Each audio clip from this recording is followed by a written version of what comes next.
मैं यूपी से हूँ, उत्तर प्रदेश से आता हूँ और मैं यहाँ 99 में आया था। तब से मैं यहाँ पंजाब में ही हूँ। अब मैं पंजाब का हो चुका हूँ, ठीक है।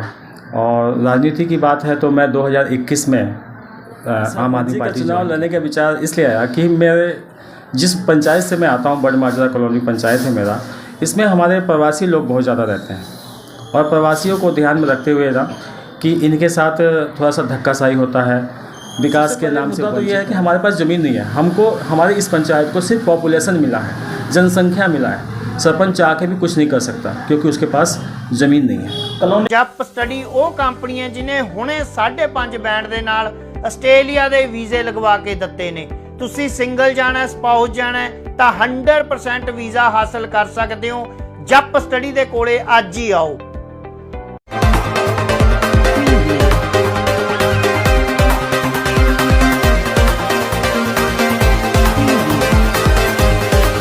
पंजाब में पंचायती इलेक्शन आ रहे हैं जी, और आपका भी सुनने में आ रहा है कि आप इलेक्शन लड़ रहे हो जी। पहले तो आप अपने बारे में बताएं, अपना बैकग्राउंड बताएं और आप कब राजनीति में आए, किस पार्टी से जुड़े, सारा कुछ बताएं। जी, मैं यूपी से हूँ, उत्तर प्रदेश से आता हूँ और मैं यहाँ 99 में आया था।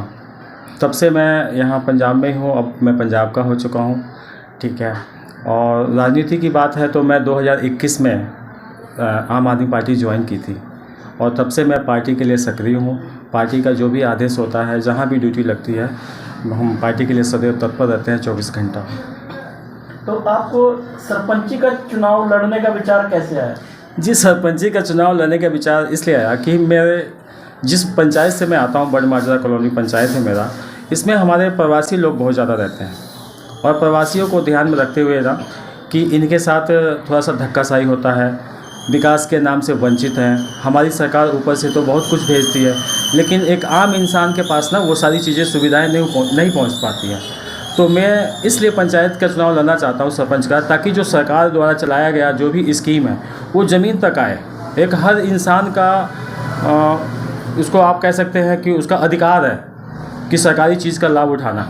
तो मैं ये चाहता हूँ कि जो सरकार से ऊपर से चल के आती है, जो हमारे मानयोग सीएम साहब भगवंत मान जी जो भेजते हैं, वो एक आम इंसान तक पहुँचे, सब सुविधा से लैस हो।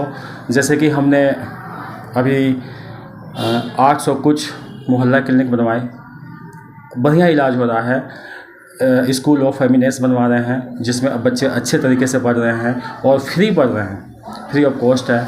अच्छी सुविधाएँ, टेबल का, कुर्सियों का इंतज़ाम कर रहे हैं, अच्छे स्कूल का सुंदरीकरण कर रहे हैं। तो ये जो सारी चीज़ें हैं, मैं चाहता हूँ कि ज़मीन तक आए और एक आम नागरिक तक, हर एक गरीब तक ये सेवा उनके पास पहुँचे। यहाँ बड़ माजरा में जी। एक तो सड़कों का बहुत बुरा हाल है, जगह जगह पानी खड़ा रहता है, तो इसके बारे में क्या कहना है?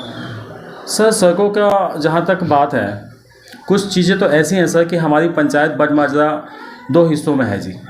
एक हमारा पंचायत है जो यहाँ के लोकल हमारे हैं उनका है, एक पंचायत हमारा बड़ माजरा कॉलोनी के नाम से है और एक पंचायत हमारा बड़ माजरा के नाम से है।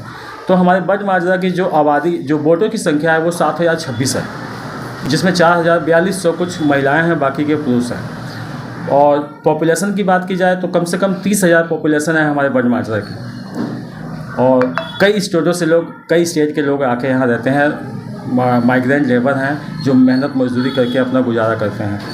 हमारा मतलब ये जो पंचायत है बड़ माजरा कॉलोनी, ये जनसंख्या में तो ज़्यादा है, लेकिन इनके पास कुछ करने के लिए है नहीं। इनके पास 1 इंच ज़मीन नहीं है। हमारे पास 2 ट्यूबवेलें आई हैं सरकार की तरफ से, एक तो हमने यहाँ लगवा दिया, दूसरे के लिए हम ज़मीन ढूंढ रहे हैं। हमारे पास ज़मीन नहीं है कि हम उस ट्यूबवेल को लगवा दें। हमारे पास ज़मीन नहीं है कि हम कोई दूसरा स्कूल यहाँ बनवा दें। हमारे पास वो ज़मीन नहीं है जिस पे हम सड़क बनवा दें, जिसमें नाली बनवा दें। हमारे पास वो ज़मीन नहीं है जिसमें अच्छा शमशान घाट बनवा दें।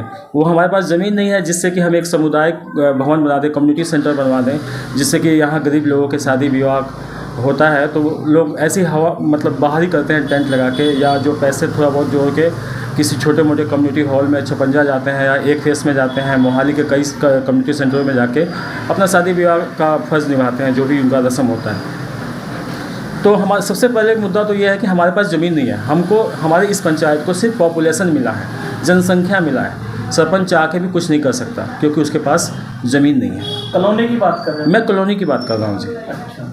तो आप इसको, इस समस्या को दूर करने के लिए आपके माइंड में कुछ होगा कि मैं अगर जी, आता मेरे माइंड में ये है कि जिस दिन मैं सरपंच बना, मेरे पहली कलम से मैं हाई कोर्ट में या जिस भी कोर्ट में जहाँ भी मेरा मसला होगा, मैं वहाँ जाके एक याचिका दाखिल करूँगा, ताकि कि दोनों ही पंचायत को बराबर बराबर ज़मीन मिले, दोनों ही पंचायत का विकास हो, दोनों ही पंचायत के लोग खुश रहें।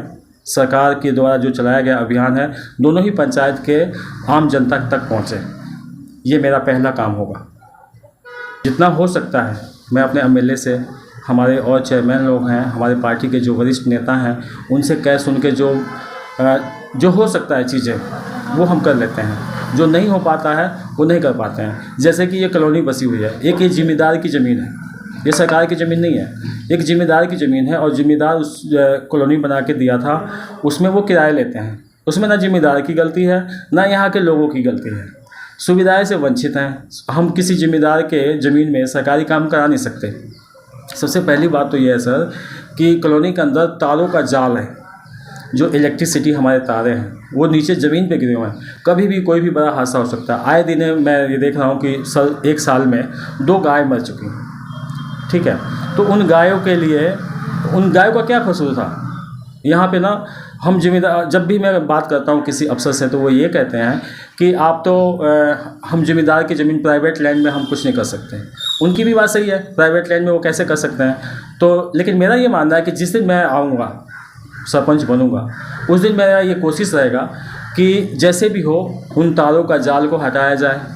जो सुविधा मिल सके अधिकारियों से बात करके, पंचायत से बात करके, कि वो जो सड़क बना सके, जहाँ तक सड़क है वो बना सकें, लोगों को अच्छी सहूलतें दे सकें, ताकि एक समान जीवन जीने का अधिकार जो उनको मिला है वो मिलता रहे। लास्ट सवाल है कि आपने अपने सपोर्टरों से मिलने चर्चा शुरू कर दी? मैं सपोर्टरों से मुझे आए दिन मिलता है, मेरा यहाँ दफ्तर है, लोग आए दिन आते ही रहते हैं, लोगों का मैं काम कराता ही रहता हूँ, जो भी मेरे बस का है। जो मेरे से नहीं हो सकता मैं अपने सीनियर से इस विचार विमर्श करके फिर उनका काम कराता हूँ। जो देखिए, जो जायज़ काम है वो रुक नहीं सकता सर। नाजायज़ को हमारी पार्टी ही आई है भ्रष्टाचार के ऊपर, तो नाजायज़ काम तो हम करने नहीं देंगे, ना करते हैं, ठीक है जी। जो अच्छा काम है उसको हम छोड़ते भी नहीं हैं, उसको चाहे जैसे मर्जी हो।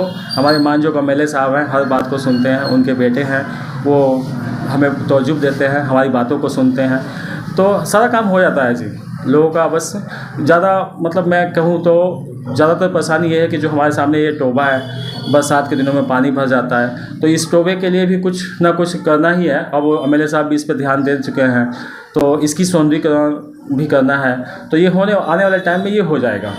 ਜੱਪ ਸਟੱਡੀ ਉਹ ਕੰਪਨੀ ਹੈ ਜਿਨੇ ਹੁਣੇ 5.5 ਬੈਂਡ ਦੇ ਨਾਲ ਆਸਟ੍ਰੇਲੀਆ ਦੇ ਵੀਜ਼ੇ ਲਗਵਾ ਕੇ ਦਿੱਤੇ ਨੇ। ਤੁਸੀਂ ਸਿੰਗਲ ਜਾਣਾ, ਸਪਾਊਸ ਜਾਣਾ ਤਾਂ 100% ਵੀਜ਼ਾ ਹਾਸਲ ਕਰ ਸਕਦੇ ਹੋ। ਜੱਪ ਸਟੱਡੀ ਦੇ ਕੋਲੇ ਅੱਜ ਹੀ ਆਓ।